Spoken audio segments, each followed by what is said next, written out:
Hello students, आज हम अपने लेसन 6 टिश्यूज़ को आगे कंटिन्यू करते हुए एनिमल टिश्यूज़ को स्टडी करेंगे, जिसमें हम 4 डिफरेंट टाइप्स ऑफ टिश्यूज़ को देखेंगे। फर्स्ट है epithelial tissue. Epithelial tissues generally एक प्रोटेक्टिव टिश्यूज़ है जो कि शरीर को रक्षा प्रदान करने वाला ऊतक है और हमारी बॉडी के ज़्यादातर ऑर्गन्स और कैविटीज़ जो है वो इसी ऊतक से ढके हुए होते हैं। ये जो टिश्यूज़ हैं ये जनरली एक बैरियर फॉर्म कर रहा है बिटवीन टू कीप हमारे जो अलग अलग बॉडी सिस्टम्स हैं उनको सेपरेट करता है। इसके साथ साथ हमारे जो स्किन है, माउथ की लाइनिंग है, किडनी ट्यूब्यूल्स, एल्वियोलाई एक्सेट्रा, जितने भी ये जो हमारे बॉडी ऑर्गन्स हैं वो इस टिश्यूज़ के बने हुए होते हैं। एपिथेलियल टिश्यू के जो सेल्स हैं वो टाइटली पैक्ड हैं, एक दूसरे से सटे हुए होते हैं और उनके बीच में कोई भी रिक्त स्थान नहीं होता। अब एपिथेलियल टिश्यूज़ जो हैं वो अपने डिफरेंट स्ट्रक्चर और डिफरेंट फंक्शंस के कारण डिफरेंट टाइप्स के होते हैं। हम देखेंगे कि उनके जो है स्ट्रक्चर अलग है जिसके कारण उनके फंक्शंस अलग हैं।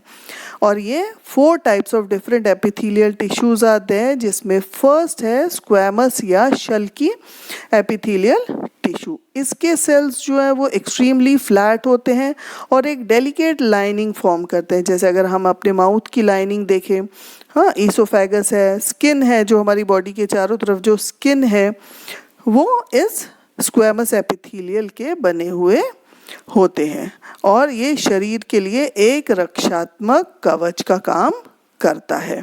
सेकंड हम देखते हैं क्यूबॉइडल या घनाकार।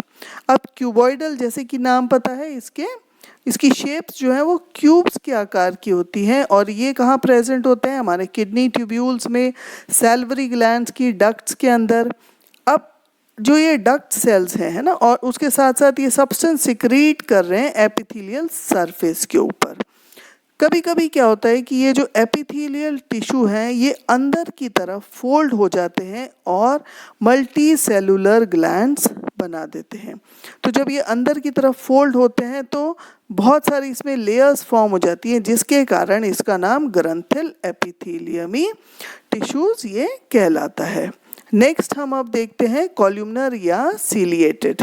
जैसे कि हम नाम देख रहे हैं, सीलिएटेड मीन्स इसमें सीलिया प्रेजेंट होगा, है ना, जहाँ हमारे बॉडी के ऑर्गन्स जहाँ पर एब्जॉर्प्शन और सिक्रीशन हो रहा है, जैसे इंटेस्टाइन की इनर लाइनिंग, और रेस्पिरेटरी ट्रैक्ट जहाँ पर कि हेयर लाइक स्ट्रक्चर जिसको हम सीलिया कह रहे हैं जो प्रेजेंट होता है। अब ये क्या कर रहा है कि जो म्यूकस है या जो श्लेष्मा है उसको वहाँ से स्थानांतरित करके साफ करने में मदद करता है, इसलिए हम इसको सीलिएटेड कॉल्यूमनर एपिथेलियम भी कहते हैं। नेक्स्ट है हमारा स्ट्रैटिफाइड स्क्वैमस एपिथेलियम।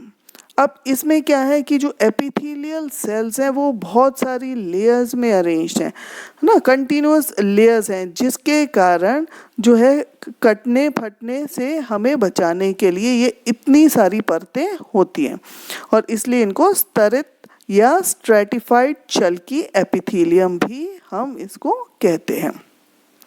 नेक्स्ट अब हम स्टडी करेंगे मस्कुलर टिश्यूज़। अब मस्कुलर टिश्यूज़ जैसे कि नाम से हमें पता चल रहा है, मसल फाइबर्स जो कि इलोंगेटेड सेल्स हैं, और क्योंकि मसल्स हैं तो ये रिस्पॉन्सिबल किसके लिए है? मूवमेंट के लिए, हमारी बॉडी के मूवमेंट के लिए रिस्पॉन्सिबल है। इन मसल सेल्स में स्पेशल टाइप ऑफ प्रोटीन्स पाया जाता है जिसको हम एक्टिन एवं मायोसिन कहते हैं। अब मसल्स को अगर हम देखें तो ये 3 तरह के हैं, स्ट्रेटेड, नॉन स्ट्रेटेड और कार्डियक। स्ट्रेटेड या ऐच्छिक मीन्स हमारी इच्छा के अनुसार, है ना, जैसे हमारे चलना या लिखना, ये सारे काम हम अपनी इच्छा से के अनुसार कर रहे हैं, तो वहाँ पर ऐच्छिक मसल्स की हम बात करते हैं। अब ये सेल्स कैसे हैं? लंबे हैं, बेलनाकार हैं, अशाखित हैं और इनमें एक से ज़्यादा न्यूक्लियस पाए जाते हैं और इनके पार्श्व में हल्की गहरी धारियां हमें देखने को मिलती हैं। नॉन स्ट्रेटेड मीन्स इनवॉल्यूंटरी, जो हमारी इच्छा से नहीं चलते लेकिन कंटिन्यूअस काम करते रहते हैं। फॉर एग्जाम्पल जैसे हमारे यूरिनरी ब्लैडर, अमाशय, फेफड़े, ये सब हमारे बॉडी ऑर्गन्स अपने आप काम करते हैं। सेल्स कैसे होते हैं? कोनिकल हैं, अनब्रांच्ड हैं, इसमें एक न्यूक्लियस पाया जाता है और इनमें भी मांसपेशियों में हल्की गहरी धारियां हमें देखने को मिलती हैं। थर्ड टाइप है कार्डियक या हार्ट, जैसे कि हमें नाम से ही पता चल रहा है ये हार्ट में पाई जाती हैं और सिलेंड्रिकल होती हैं, ब्रांच्ड होती हैं, इनमें एक न्यूक्लियस पाया जाता है और हल्की धुंधली इसमें धारियां हमें देखने को मिलती हैं।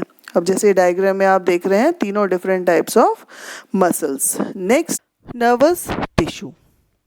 अब नर्वस टिश्यू में क्या है, नर्व सेल्स हैं, है ना, और यहाँ पर जो है ये जो नर्व सेल्स हैं वो स्टिमुलाई को रिस्पॉन्ड करते हैं। स्टिमुलाई फॉर एग्जांपल सन, अगर हम सन की तरफ देख रहे हैं तो वो हमारी आंखें बंद हो रही हैं, मींस वो सन क्या है, एक स्टिमुलस का काम कर रहा है। ब्रेन, स्पाइनल कॉर्ड और नर्व्स तीनों मिलकर नर्वस टिश्यू बना रही हैं। अब एक जो न्यूरॉन है उसमें क्या क्या है, सेल बॉडी है, सेल बॉडी के अंदर न्यूक्लियस है, साइटोप्लाज्म है और एक लॉन्ग उसमें थ्रेड लाइक स्ट्रक्चर्स हैं जिसको हम कह रहे हैं डेंड्राइट्स। अब जैसे ये आप डायग्राम में देख रहे हैं डेंड्राइट्स और एक लॉन्ग स्ट्रक्चर जा रहा है जिसको हम कह रहे हैं एक्सन। एक्सन के एंड के ऊपर है nerve endings. With the help of this nerve endings एक न्यूरॉन सेल जो है वो दूसरे न्यूरॉन सेल के साथ जुड़ा हुआ रहता है। नेक्स्ट है कनेक्टिव टिश्यूज। अब कनेक्टिव टिश्यूज जैसे कि नाम बता रहा है कि ये कनेक्ट करते हैं और इसके जो सेल्स हैं वो लूजली स्पेस्ड होते हैं और इंटरसेलुलर मैट्रिक्स में धसे हुए रहते हैं। ये मैट्रिक्स या तो तरल हो सकता है या सघन हो सकता है या कठोर हो सकता है। अब different types of connective tissues हैं हमारे, blood, bone, ligament, cartilage, areolar, adipose और टेंडन। फर्स्ट है ब्लड। ब्लड क्या है, ब्लड में एक फ्लूइड जो पार्ट है, फ्लूइड मैट्रिक्स है, उसको हम कह रहे हैं प्लाज्मा, जिसमें red blood cells, white blood cells और प्लेटलेट सस्पेंडेड रहते हैं। प्लाज्मा में प्रोटीन, सॉल्ट्स और हार्मोन्स होते हैं। अब ब्लड हमारा पूरी बॉडी में फ्लो कर रहा है तो इस ब्लड के थ्रू गैसेस, डाइजेस्टेड फूड और वेस्ट मटेरियल ट्रांसपोर्ट हो रहे हैं from one part two another. Next हम देखते हैं अब बोन्स क्या कर रहा है, हमारी बॉडी को एक फ्रेमवर्क दे रहा है ना, सपोर्ट कर रहा है, एक शेप दे रहा है। और कैसी है ये, नॉन फ्लेक्सिबल है, स्ट्रॉन्ग है। बोन सेल्स जनरली एक हार्ड मैट्रिक्स में डिपॉजिटेड होते हैं और कैल्शियम और फास्फोरस के बने होते हैं। नेक्स्ट है लीगामेंट्स। अब लीगामेंट का क्या काम है, दो बोन्स को आपस में जो टिश्यू, कनेक्टिव टिश्यू जोड़ रहा है वो है लीगामेंट। लीगामेंट कैसा है, इलास्टिक है, कंसिडरेबल स्ट्रेंथ का है और इसके अंदर मैट्रिक्स बहुत कम होता है, जैसे कि आप डायग्राम देख रहे हैं। नेक्स्ट हम बात करते हैं कार्टिलेज की। कार्टिलेज क्या कर रहा है, बॉडी को, बोन्स को स्मूथ कर रहा है जॉइंट्स के ऊपर और ये प्रेजेंट है हमारा नोज में, ईयर, ट्रैकिया, लैरिंग्स। कार्टिलेज जो है वो बेंड भी हो सकता है, जैसे अगर हम अपने कान को देखें मोड़ के, या नोज है वो बेंड हो जाती है, तो यानी कि कार्टिलेज जो है सॉफ्ट कनेक्टिव टिश्यू है। नेक्स्ट हम बात करें एरियोलर टिश्यू की। अब एरियोलर टिश्यू कहाँ पर प्रेजेंट होता है, स्किन और मसल्स के बीच में, है ना, अराउंड ब्लड वेसल्स, नर्व्स और बोन मैरो के अंदर। अब ये क्या कर रहा है, हमारे इंटरनल ऑर्गन्स को सपोर्ट कर रहा है और टिश्यूज के रिपेयरिंग में एरियोलर टिश्यू हेल्प करता है या सहारा प्रदान करता है।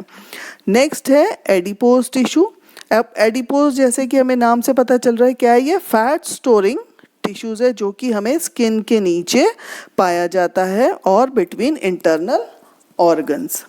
इन टिश्यूज में फ्लैट ग्लोब्यूल्स प्रेजेंट होते हैं। टेंडन टिश्यूज की अगर हम बात करें तो टेंडन्स जो है वो मसल्स को बोन्स के साथ कनेक्ट करते हैं। ये एक फाइब्रस टिश्यू है और उसमें स्ट्रेंथ या मजबूती तो काफ़ी है लेकिन फ्लेक्सिबिलिटी बहुत कम है। तो यहाँ पर स्टूडेंट्स हमारा एनिमल टिश्यूज टॉपिक एंड होता है। आशा है आपको ये वीडियो समझ में आया होगा। प्लांट टिश्यूज अगर आपसे मिस हो गया है तो नीचे डिस्क्रिप्शन बॉक्स में उसका लिंक आप देख सकते हैं और वहाँ से आप प्लांट टिश्यूज का वीडियो देख सकते हैं। अभी तक अगर आपने मेरे चैनल को सब्सक्राइब नहीं किया है तो आप मेरे चैनल को सब्सक्राइब करें and thank you for watching this video.